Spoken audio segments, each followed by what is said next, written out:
Happy Friday, happy Hall of Fame weekend, and welcome back to Cardinal Territory. I'm your host, Katie Wu, here with some familiar faces you might recognize. Chip Caray, Brad Thompson, voice of the Cardinals television broadcast, join me.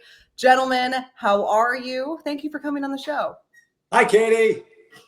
Thank you for having us, Katie. It must be deep into the season. You've ran through everybody. Somebody said no, and Chip and I got to be involved. So thank you. Well, I did say when we started, right before we started recording, let's be great. And Brad, I believe you shook your head no. So we're off to a good start already. Perfect. Yeah, we're setting the bar where it needs to be. Look, it's the beginning of September. We've done this for 5 months. I think we're all just in survival mode and just trying to get through the day, right? No, look, let's just say we've had some challenges over the last few weeks, but look, with 21 games left, the Cardinals have a chance to finish over 500, have a chance to impact the playoff race, and still have a chance to check out the proverbial runway for some of these guys. So we'll see how things transpire here over the final 3.5 weeks. Perfect. Brad's like, all right, Chip's got it. And I'm just going to sit here and look pretty amazing. You know what? I think at this point of the season, fans are they're well familiar with the dynamic between you two in the broadcast booth. What they might not see or know is just what exactly goes on behind the scenes of a Cardinals television broadcast. I am so lucky to be able to waltz in there every day, eat your snacks, and leave. But for you guys, when you're doing your prep and you're doing your work, what's the preparation like behind the broadcast? And then how do you pass the time? Because from what I may or may not have seen, there are some extracurriculars in the booth that you could maybe entertain with.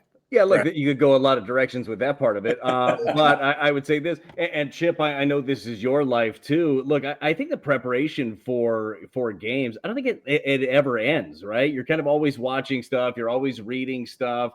And that part of it always goes. Certainly, you're going to dig in on whoever the opposition is, what all the stuff is around the league, and you're going to be prepared coming in. I like to still prepare as if I were pitching against the opposing lineup. So a lot of times that I'll dig into that, how I would get somebody out with somebody else's stuff, which is so much better than mine and way easier when you're digging into stuff like that. But once all that's done, Chip, there is time to. When we get to work, it's family there. I mean, we've got such a great group of people that we have the opportunity to work with every day that help us get on air, that just help us do everything. And it's a great place to be. I think we're very fortunate getting a chance to do what we do. And then, do we have Pac-Man, Pop-A-Shot, multi-game videos? Darts are, maybe they're coming, might be a little dangerous, but Chip, there's a lot going on in the booth. Well, you hit it on the head. It's family. We spend more time with each other, frankly, than we do with our loved ones, and that's just the nature of the job.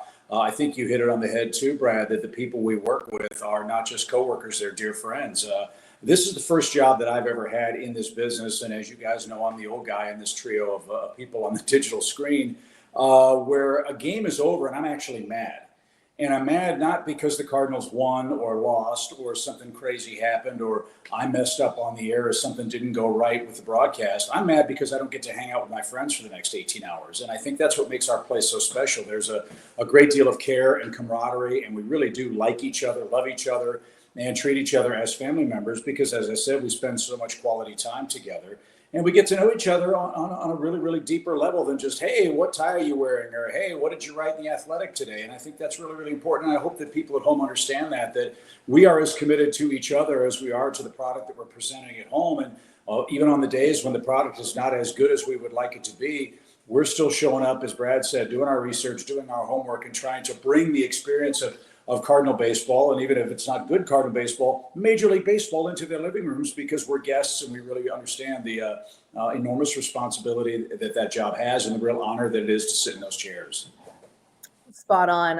And I couldn't agree more, obviously. You guys know how I feel about you. I won't get sentimental on the broadcast. But it's very clear when you walk into your booth that everyone from Kim, who does all the incredible work behind the scenes, Shapiro, your producer, from Ricky to Alexa, go down the list. Like, it is just so great. And, here I am, not even mentioning Jim Hayes, which I would keep the darts away from him because maybe not the most observant. I can see him coming into the booth all frazzled about something and dart immediately to the forehead. So I'm Jim frazzled? Jim, No, not Jim. we talk about the same Jim? Our beloved Jim Hayes.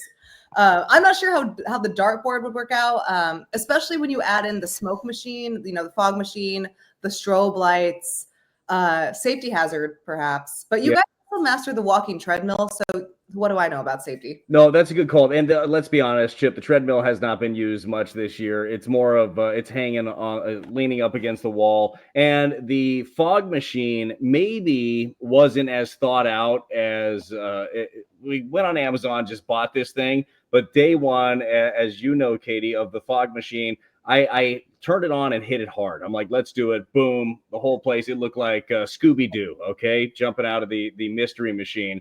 Turns out, though, the air, it funneled under the door, and then the whole media hallway looked like there was a fire. And that's when a Cardinals front office executive came in, opened the door, and he goes, "This is not good." And I go, "I agree. We'll fix it. Sorry." So we don't use it as much anymore. Yeah, we have to break it out. By the way, Katie, we have to figure out what your entrance music will be. We were going to do music videos for everybody when they come in, do the fog machine, open the door, have the strobe lights going, and we haven't done that yet. Well, yeah, I think the last time we used the fog machine was the Flow Rida concert for obvious reasons. So let me think about that. We have time. We only have a homestand and a half left, but we can definitely make that final full homestand as entertaining as possible, at least for us. I'm not sure about the product on the field, but at least for us, we are going to have a great time. But I do want to hear your guys' thoughts about the Cardinals and how, 21 games left, not a lot in this transition runway season, however you want to call it. So let's hit our DraftKings segment, our players to watch, so we can maybe talk about the players that you guys would like to see finish the season. So we'll hear from DraftKings. Be right back. Okay, that was way shorter than I thought it was going to be. I thought we had time to reset, but okay. All right, my bad. That was a good promo. I like it. That was so short. Okay. Our player to watch segment presented by DraftKings. I'm just not going to talk at this one because clearly this is too much responsibility for me. Whether it's Jordan Walker, whether it's Nolan Gorman or Lars Nootbaar, take your pick. We have 26 to 35 players on who we're watching to finish the season, especially with the call-ups coming up. Jimmy Crooks, Cesar Prieto. You have some guys coming back. Donovan, Burleson, Nolan Arenado is supposed to be at the ballpark today. I'll start with you, Chip. As you are looking to see the Cardinals close out the regular season, who are you looking at to maybe give you some faith or some inspiration as they head into next season? Yeah, I'll talk with the guys that I think have answered questions this year. I'll start with Alec Burleson. I think this guy's turned into a major league hitter. He knows how to hit the things the Cardinals wanted him to focus on, and that is parts of the strike zone and pitches that he can do damage with. He's done a really, really good job of that. He's been terrific in the outfield. When he's played first base, DH, I think he's done an outstanding job. I think he has definitely solidified himself as a guy the Cardinals can keep and build around. And it's funny, if you think back to spring training, a lot of us were wondering, well, how does Burleson fit on this team? There was some talk that maybe he would have to start the year in Memphis, and he didn't. And obviously the Cardinals are happy that that's the case. So I'm really, really happy for him. As far as guys that I still need to see more, quite frankly, Jordan Walker, that's been talked about a lot. I know over the last couple of weeks, the numbers over the last month have not been good. Ollie and Brent Brown have said, well, we've got to see improvement. We've got to see some growth here because there is not an infinite runway for these guys. Nolan Gorman. Is Nolan Gorman's run here indicative of what he's going to do over 150 games, or is this one of those peak and valley kind of runs that we've seen him go on? I don't know. I think he's been a lot better defensively at third base over the last 2 weeks after a really, really rough start to the month of August. But obviously the potential's there, the power's there, and that's something you obviously can't teach. So for me, Gorman and Walker, not surprisingly, are the two guys that I think we still have to say the jury's out on as to what they're going to do for the Cardinals going forward next year, next spring. Yeah, and look, those are two very good ones because you think about young nucleus, right, of what the Cardinals drafted first round, expectations through the roof. We'll find out. So I like that direction. I could go a few different directions, too, with position players because, as you mentioned, Katie, there's a lot of them. There's a lot of different guys. But I will go to the other side down the stretch. And if Chip's going to break the rules by taking two players, what the heck? I'm going to break the rules by taking two players as well. And I'm going to go with Matthew Liberatore, who was fantastic last time out against the A's, and I'm going Michael McGreevy because there's no way around it. Cardinals need way better starting pitching. That's been it's honestly, when you look at the record being what it is right now, it's pretty incredible with the starting pitching, with the numbers that have been put up, that they have won as many games as they had. That's going to be one of the biggest keys this offseason is, where do they find it? Like, how do you take some of these pieces, probably trade for some starters or at least some prospects that are on their way? So for me, Michael McGreevy has done a really good job in his limited duty. This dude knows how to pitch. He's got poise beyond his years. I want to see how he finishes this big league season. And then for Matthew Liberatore, they gave him the opportunity in spring to be a starter, and it has been wire to wire at this point. He's been able to stay healthy. Yeah, there's been the ups and downs. The first 12 starts were lit for Libby were outstanding. The next 12, it was a mixed bag. Now we're starting to see some of the good stuff. I want to see what it looks like at the end. Is he maintaining his velocity through the month of September? How does the breaking stuff look? How sharp is the slider of his? Can he drop in that hammer like he was doing against the A's, like striking out people left and right? To me, that's one of the biggest things. You traded for this young man because you believe that he could be a future big part of your rotation. So those are the two guys that I'm really interested in down the stretch.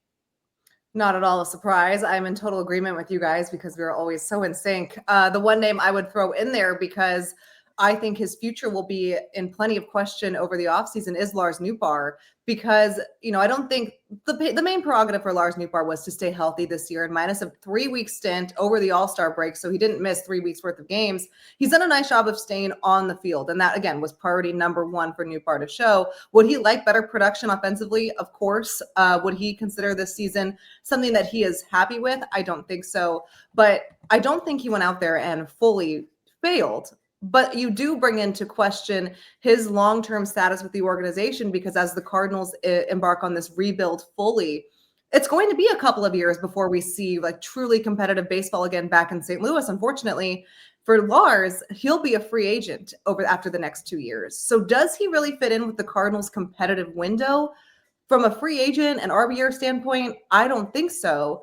And I think it's going to be up to the Cardinals to see, do they move on from him in the offseason? Because he has a ton of value. I mean, this is not a player that has gone out there and really stunk it up. I think I've always said this. He could be a very complimentary piece on a postseason team.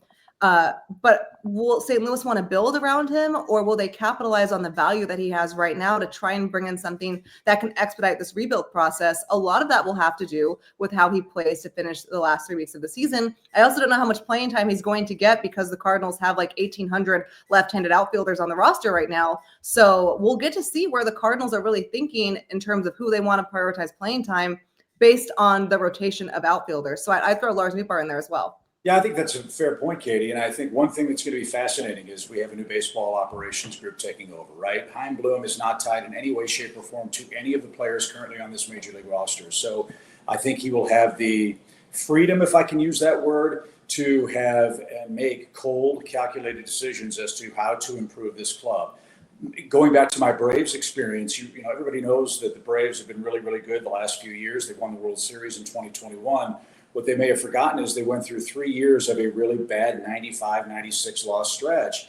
And what they did is something the Cardinals may have to contemplate. They may have to make some trades of very popular players, very talented players that they maybe don't want to do in order to accelerate this process and bring back better talent as far as what they don't have. And to Brad's point, that's pitching. You win with pitching. And if you don't have it, you have no chance. And I agree 100% with what Brad said. For this Cardinals team, whose staff ERA is around 5 since the All-Star break, to be within a game of 500 is a really amazing story that Ollie and Dusty Blake have done this year. And the fact that none of these guys have gotten hurt is also incredibly impressive. I can't remember, Brad, a season where a starting rotation made all of its starts without a single guy, knock on wood, going on the IL. It's pretty amazing. No, you're absolutely right. Look, they've been very fortunate to that front, and look, that you credit the guys for putting in the work, the training staff, the performance staff. They've done a really good job. But at the end of the day, you need more results, right? So that's going to be the really interesting part going forward. Katie, I totally agree with the Lars Nootbaar stuff, and not just Newt in general, but like new regime under Chaim Bloom.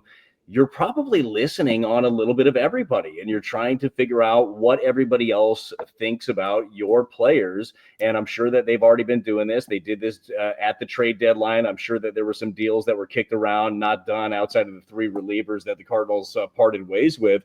But that's going to be a big part of it, is how do people value your system? How good of a job are you doing with your department of valuing other people's players that you're about to acquire? Because that's where your success is going to come from. Couldn't agree more, guys. That's our DraftKings player spotlight. We gave you 5 instead because we overachieve here at Cardinal You're Territory. welcome. What we lacked in the intro, we gave you in content. Well, first of all, who made that intro 4 seconds long? Either way, let's do this quick promo read. You can download the DraftKings Sportsbook app now and use code FOUL to grab $300 in bonus bets with just a $5 bet when we go live December 1st. That's code FOUL in partnership with DraftKings Sportsbook. Gambling problem? Call 1-800-GAMBLER. 21 plus, physically present in Missouri. Eligibility restrictions apply. Bonus bets expire 7 days after issuance. Includes customers who redeem pre-launch sign-up offer. Terms at sportsbook.draftkings.com/promos. I really hope that my effort at work is a lot better than what's going on with the production side of this podcast today. Here is the actual DraftKings promo that I thought I was going to play in the first place. We'll be back in about a minute. Missouri, get ready. The wait is almost over. DraftKings Sportsbook, America's top-rated sportsbook app, is coming soon to the Show Me State, and you can sign up today. New Missouri customers can get $300 in bonus bets when we launch on December 1st. Download now and place a $5 bet when we go live. DraftKings Sportsbook brings everything you need to elevate your game day, including live in-game betting, lightning-fast payouts, and endless ways to get in on the action, all right from your phone. And when we officially go live in Missouri, you'll be betting with the Sportsbook app trusted by millions, safe, secure, and has fast money withdrawals. Download the DraftKings Sportsbook app now and use code FOUL to grab $300 in bonus bets with just a $5 bet when we go live December 1st. That's code FOUL in partnership with DraftKings Sportsbook. Gambling problem? Call 1-800-GAMBLER. 21 plus, physically present in Missouri. Eligibility restrictions apply. Bonus bets expire 7 days after issuance. Excludes customers who redeem pre-launch sign-up offer. Terms at sportsbook.draftkings.com/promos. See, that was when I was locked in. I got to get back to that level. That's a promo. That's a promo. Exactly. All right. Speaking of promos, you guys, we have something to promote of yours. Next homestand, Chip and Brad, you have launched the 2025 Feed the Future initiative. And this will be taking place on September 19th. Chip, why don't you direct us to how you came across this idea, what fans can expect, and how can they be involved in this charitable event next homestand? Yeah, this is the Feed the Future initiative. I think all of us who are fortunate enough to work in Major League Baseball realize how lucky we are, how blessed we are to get to do what we do and to work with the people that we work with. We live in a community that is suffering drastically from food insecurity, and school has started. There are kids that are going to school in the city of St. Louis who don't get 3 square meals a day. They're lucky to get 1 meal a day, if that. And our Feed the Future initiative, which I'm so grateful for Brad for joining us, will take place at Operation Food Search from 10 to 12 on September 19th. We're getting fans involved. It's kind of a team building exercise. We're going to package meals for our friends and fellow citizens in need here in the city of St. Louis. This is something that Brad and I got to do a couple of years ago with Kyle Gibson. We went down to Phoenix, Arizona with his big league, Big League Impact group. And it really was awe-inspiring to see how major league athletes who are blessed with great talent and great financial resources spending time to pack meals for people in other countries, other communities that they are never, ever going to meet. And it just really made an impact on me that, look, I've got time. It's 2 hours of our time. Let's try to find a way to help those of us who need it most, especially this time of year, and especially for the kids, the future. Youngsters who go to school without something in their bellies can't learn, can't be successful, and hopefully Cardinal Nation will help support the project to join us on the 19th. Yeah, if you go to cardinals.com/feedthefuture, that's cardinals.com/feedthefuture. That's where you can donate. They're looking for donations of $5 or more. If you donate at least $200, you can pack meals alongside with us.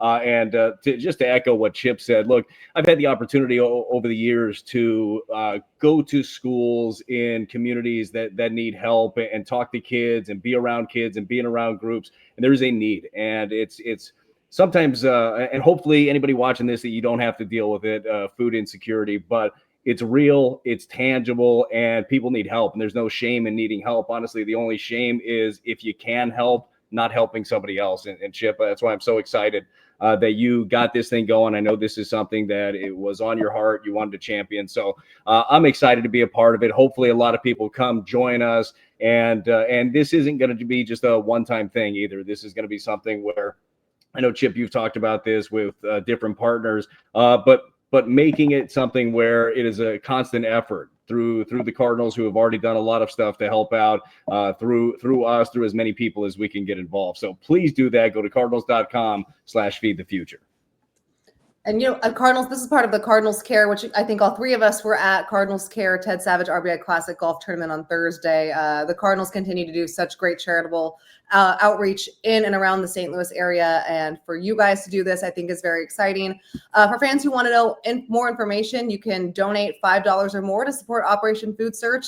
Fans 18 or older who donate $200 or more will be eligible to participate in the Feed the Future food packaging event with Chip, with Brad, and other broadcasters from FanDuel Sports Network. I know I will be there. Alexa Dat will be there. That will take place again on Friday, September 19th from 10 to 12.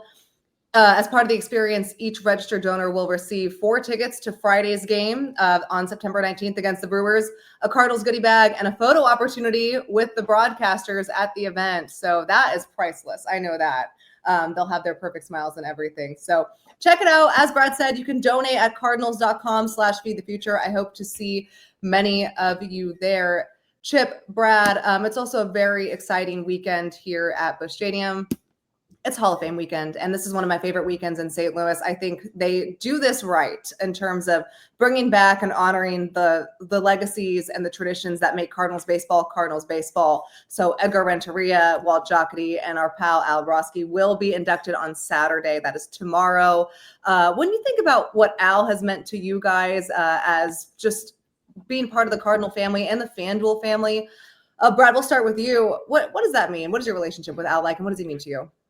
Yeah, look, Al has been such an incredible mentor and a friend to me in this. I came in as a guy that knew nothing of this industry, and Al had been doing this for a long time, and they allowed me to come in and do a handful of games. And Chip, you know how competitive this industry is. You know how, like, people want these jobs, right? And new guy comes in, it would be so easy for Al to just be like, beat it. Al was nothing but gracious and helpful in everything that I've been doing from this platform. Same thing with doing work with the Cardinals, going to schools and doing the Cardinals Kids School program. Al has been doing that forever. He was one of the first ones I went to go see to emulate what Al was doing and bringing to the community. So that's just from the broadcast standpoint. You can go back and look at the back of his baseball card. Al had a much deserving Cardinal Hall of Fame career on the field, but his impact in the booth, in the community, if you're at the ballpark, chances are you got an Al Roboski card, because he is walking around, he's in every booth, and he just brings a smile to people's faces. Chip, for somebody named the Mad Hungarian, he's kind of huggable. I love the guy, and I'm so excited for him. Yeah, to take a phrase from your vocabulary, he's adorable. I mean, that's how we would talk about Al. I mean, for me, Al was the first baseball analyst I ever got to work with. Years and years ago, I got to fill in for Ken Wilson doing some Cardinals games while he was off doing hockey. And Al was the first guy that took me under his wing, as it were, back in the late 1980s, just coming in and doing a couple of Cardinals games. He's just such a great guy. His baseball career is one thing, but he had such a presence, such a personality. And in a sport where guys and teams have become somewhat vanilla, I think people clamor for that kind of uniqueness that Al brought, that fire, that passion, that craziness, because you never knew what was going to happen. The baseball side of it is one thing, just to see Al to come in the booth every single day and give us grief about, oh, you guys didn't do such a good job last night. We lost 5-4. Like, it's our fault, Al. Thanks. But he really cares. And getting to know Al and his wife, June, who just celebrated a birthday the other day, to hear Al's amazing National Guard stories from Southern California and all the things that he experienced with that is an amazing part of his psyche and his personality. So if you get a chance to see him, ask him about that. He's a heroic guy in so many different ways, and I think you'll come away with a big smile on your face when you get to encounter Al Roboski. Right, Brad? Oh, no doubt about it. Yeah, he's got some great stories and loves telling them. So, make sure you ask the right questions. I am very, very excited to see how that Hall of Fame speech will go. So big congrats to Al, to Edgar Renteria, and the Jockety family. We'll be right back after a quick message from True Classic, and we'll wrap this one up with some rapid fire questions with your favorite broadcasters. FT fam, designer clothes can be expensive, but we want our clothes to look good. We want to feel good. We want them to be affordable. And Kratz, if you tell me that I can wear a t-shirt that looks like it's tailored, but it's not actually tailored, and it just comes that way, then sign me up for True Classic. Have to. You got to sign up for it because these shirts are soft, they're thin, they're durable, and they're very versatile. You can wear them to the gym. You can wear them out to a nice dinner. Let's get after it because these shirts are the real deal. They are. Check it out. I've got one of the performance ones. It's a nice blue, fits well. I can go to the gym. I can go out. I can do FT in a shirt like this. FT fam, there's a reason why True Classic has sold over 25 million shirts to more than 5 million customers, and they are racking up over 200,000 5-star reviews. See for yourself with our exclusive link at trueclassic.com/foul to save. That's trueclassic.com/FOUL.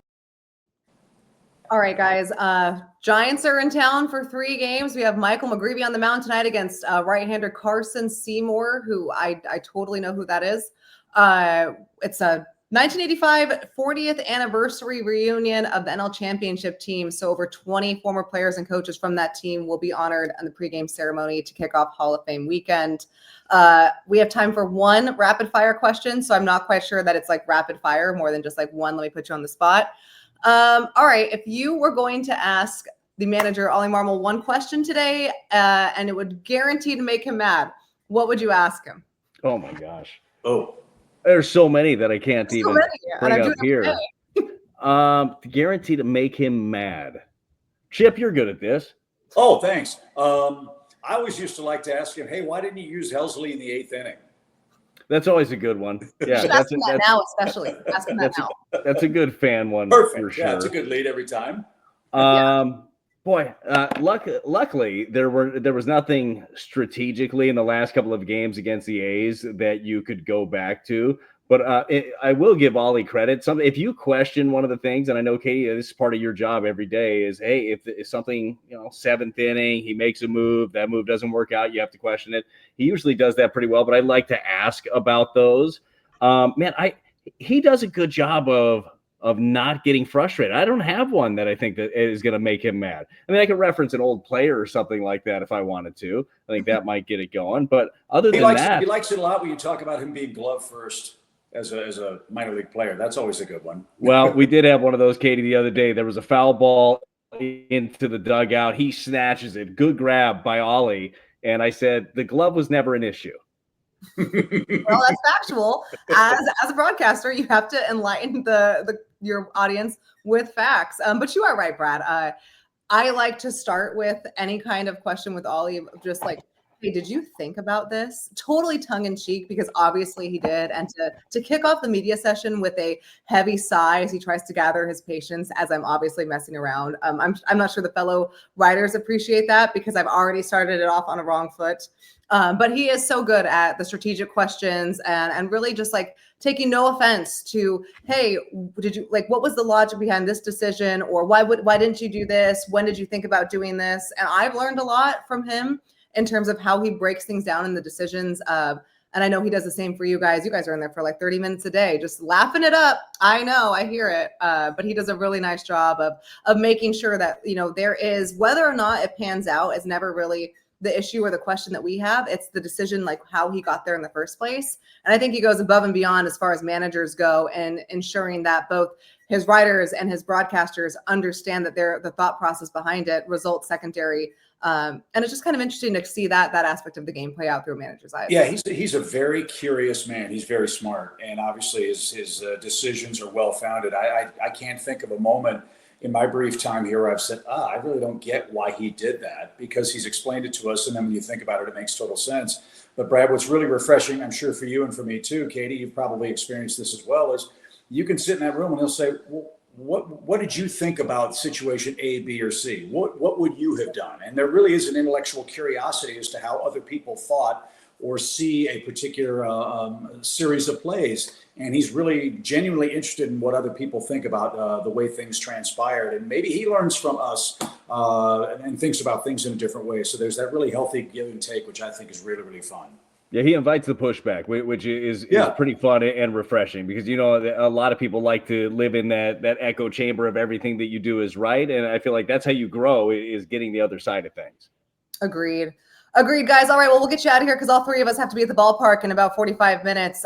So yeah, Yadier Molina's in town, Willie McGee's in town, Hall of Fame weekend, and there will be baseball, of course, as well. For Chip and Brad, again, your voices of the St. Louis Cardinals. Guys, thanks so much for joining me here on Cardinal Territory. I'll race you to Busch Stadium.